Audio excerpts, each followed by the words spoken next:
அடுத்த வாரமே அந்த பன்னாட்டு நிறுவனம் கல்லூரி மூலமாக மேகாவை அழைத்தது. அங்கும் அதிகாரிகளுடன் ஒரு சிறு சந்திப்பு. அவளுக்கு வேலைக்கான உத்தரவை தந்தது. தேர்வு முடிந்ததும் வேலையில் சேர உத்தரவு. ஆரம்ப சம்பளமே 50,000 ரூபாய். அவளது திறமையை கணக்கிட்டு நேரடி உயர் பதவி சென்னையில் என்று உத்தரவும் கிடைத்தது. அவள் சேர்ந்த பிறகு சகல வசதிகளும் அறிவிக்கப்படும் என்றார்கள். அவளது பேட்ச் மாணவிகளில் இவளுக்கு மட்டும்தான் இப்படி ஒரு சிறப்பு வாய்ந்த வேலை கிடைத்தது. கல்லூரி முதல்வரே விவரம் தெரிந்து மேகாவை அழைத்து பாராட்ட, முகநூலில் நண்பர்கள் வாழ்த்துக்களை தெரிவிக்க, சக தோழிகள் தோழர்கள் அவளுக்கு ஒரு ஐபோனை பரிசாக அளிக்க மேகா திக்குமுக்காடி போனாள். திரும்பி பார்ப்பதற்குள் 4 மாதங்கள் ஓடி தேர்வுகளும் முடிந்துவிட்டன. வேலையில் நல்ல நாள் பார்த்து மேகா சேர்ந்தும் விட்டாள். அங்குள்ள உயர் அதிகாரிகள் அவளை வாழ்த்த ஒரே வாரத்தில் அங்குள்ளவர்களை பிரமிக்க வைத்து விட்டாள். அவளின் செயல்பாடுகள் பிரமாதமாக இருந்தன. தரப்பட்ட வேலைகளை அவள் கையாண்ட விதம், கவனம், அதற்கான நிஜமான உழைப்பு என பிரமாதப்படுத்தினாள்.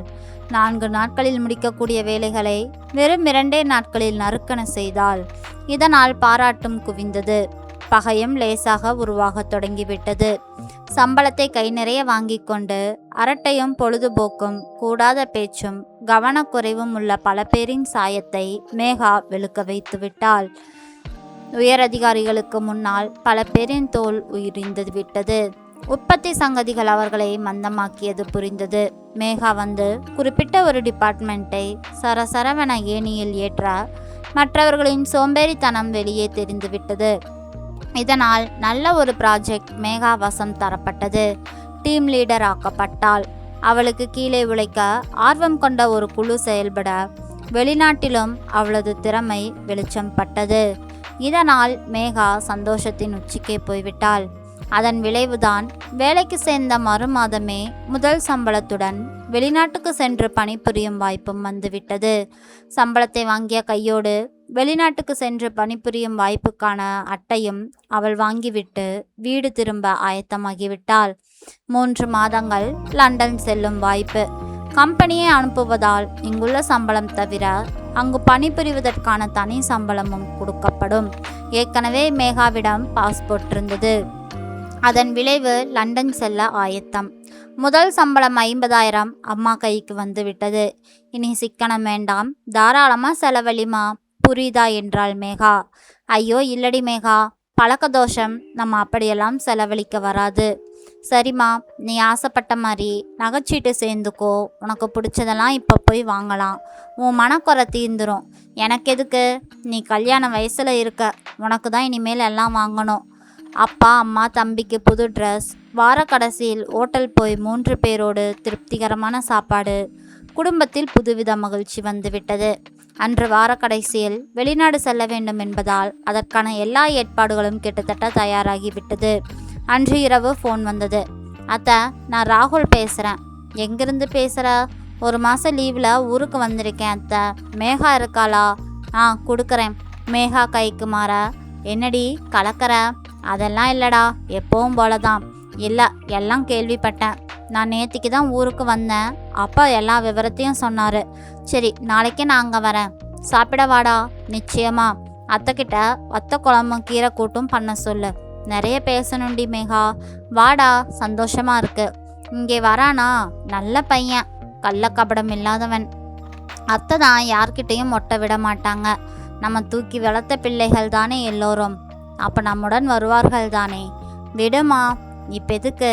அவனுக்கு நேராக அத்தையை குறைய சொல்லாத. அவனுக்கு அம்மா, அவன் மனசு வருத்தப்படும். எனக்கு தெரியாதா? உங்கள் அப்பாவுக்கு இப்போ கூட அத்தையை பேசினா பிடிக்காது. ஆனால் எனக்கும் ஒரு அரசியல்வாதி அண்ணன் இருக்கானே, பாசமே இல்லாமல் தான் வாங்கிட்டு வந்த வரம் அப்படி. ஆரம்பிச்சிட்டியா? சரி வா, வெளியில் போய் கொஞ்சம் பொருட்கள் வாங்கணும், பெட்டியெல்லாம் வாங்கணும். ஏய், நான் அரிசி ஊற போட்டிருக்கேன்.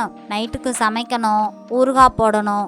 நீ அப்பாவை கூட்டிகிட்டு போய் உனக்கு வேணுங்கிறத வாங்கிக்கோ மேகா என்றாள் அம்மா. இனிமே நீ கஷ்டப்படாதம்மா, நான் தான் சம்பாதிக்கிறேனே. சரிம்மா, உன் வருமானம் நிரந்தரமா? சொல்லு மேகா. ஏம்மா இப்படி பேசுகிற? பின்ன 2 வருஷத்தில் உன்னை கட்டி கொடுக்கணும். அப்புறமா நாங்கள் உன் பணத்தை எதிர்பார்க்க முடியுமா? எங்கள் காலில் நிற்கணும் இல்லையா? இருக்கிற வருமானத்தை எப்போதுமே விடக்கூடாதுடி. அம்மா, நான் எங்கே போனாலும் உன் பொண்ணு தான், சரியா? புருஷன் வீட்டுக்கு போனாலும் உனக்கு நான் கொடுப்பேன். ஏய், இதெல்லாம் புருஷன் வீட்டுக்கு பிடிக்காது, எங்களுக்கும் அது கௌரவம் இல்லை. அம்மா, நீ எந்த காலத்தில் இருக்க? காலம்லாம் மாறிப்போச்சு. ஆணுக்கு நிகராக அதை விட அதிகமாக ஒரு பெண் படித்து பெரிய பதவியில் உட்காரும்போது அவளுக்கும் எல்லா உரிமையும் இருக்குது. ஏன்னு யாரும் கேட்க முடியாது. சொந்த வீடு, வாகனம், சொத்து, எப்படி ஆண் பிள்ளை தனியாக சம்பாதிக்கிறானோ அதே மாதிரி பொண்ணுங்களும் வாழணும்மா. ஆண் தன்னை ஆளாக்கின குடும்பத்துக்கு செய்யும்போது பெண்ணும் தன்னை ஆளாக்கின குடும்பத்துக்கு செய்யலாம் தானே, தப்பில்லை தானே? மேகா, எனக்கு இதெல்லாம் சரின்னு படலை. சரி, நான் பார்த்துக்கிறேன். அப்பா, நம்ம போகலாமா? நீங்கள் எதுவும் பேசலையே. பேச என்னம்மா இருக்குது? என் புத்திசாலி மகா ஆணித்தரமாக பேசுகிறத நான் பார்த்து ஆனந்தமாக ரசிச்சுக்கிட்டு நிற்கிறேன். போங்கப்பா, கிண்டல் பண்ணாதீங்க. இல்லைம்மா, நிஜம். அப்பா, நாளைக்கு ராகுல் வரான். அவனுக்கு ஏதாவது ஒரு பரிசு வாங்கணும். ராகுலுக்கு வேலை கிடச்சி 1 வருஷத்தில் வெளிநாட்டுக்கு போய் அவன் இப்போ 3 வருஷம் கழித்து வரான். அவன் இதுவரைக்கும் நமக்கு என்ன வாங்கிட்டு வந்தான் என்றாள் அம்மா.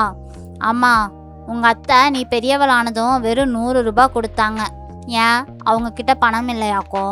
உங்கள் அண்ணன் கோடீஸ்வரன், மாமன் சீருன்னு எதுவுமே வரல என்ற அப்பா சொல்ல, ஏங்க, நான் அதை மறுக்கலைங்க.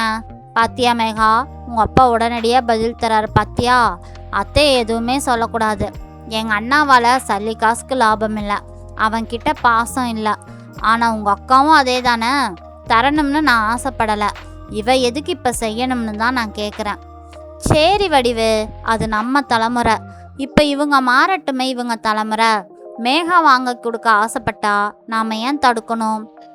ஆமாம், நான் அதுக்கெல்லாம் ஒன்றும் சொல்லலாமா. சரிப்பா, நம்ம போகலாம். இங்கே இருந்தால் பேச்சு வளர்ந்துக்கிட்டே தான் இருக்கும் என்றாள் மேகா. ஆட்டோ வர ஏறிக்கொண்டார்கள். நான் வடிவுக்கு நேரே சொன்னால் ஏறிப்பா.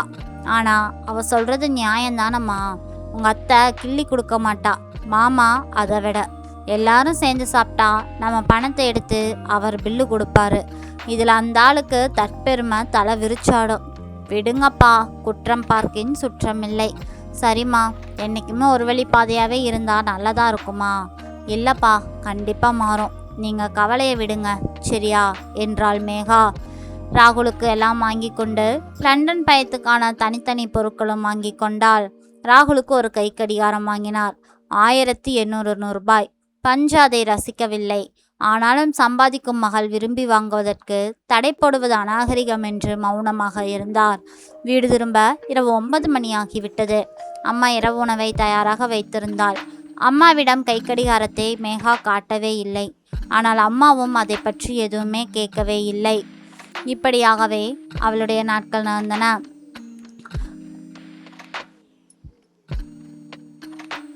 ஆனால் அன்றிரவு அப்பா எதை பற்றியுமே பேசவே இல்லை. குழந்தைகள் காலம் தொட்டே உள்ள உறவுதான்.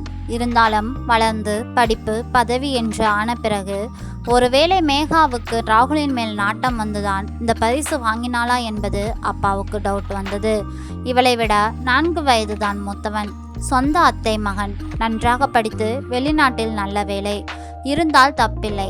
ஒருவேளை அந்த வீட்டுக்கு போய்தான் மேகா வாழ வேண்டும் என்று கடவுள் தீர்ப்பு இருந்தால் யாராலும் அதை மாற்ற இயலாது. ஆனால் வடிவு இதை ஏற்றுக்கொள்வாளா என்று அப்பா தீவிர யோசனையில் இருந்தார். ஆனால் இதை பற்றியெல்லாம் கவலைப்படாமல் மேகா அந்த கைக்கடிகாரத்தை பரிசு பொருளாக மாற்றி டெக்கரேஷன் பண்ணி கொண்டிருந்தாள். மேகாவுக்கு ஒருவேளை ராகுலை பிடித்து கல்யாணம் வரை சென்றால் மேகாவின் அம்மா ஏற்றுக்கொள்வாளா என்பது தெரியவில்லை.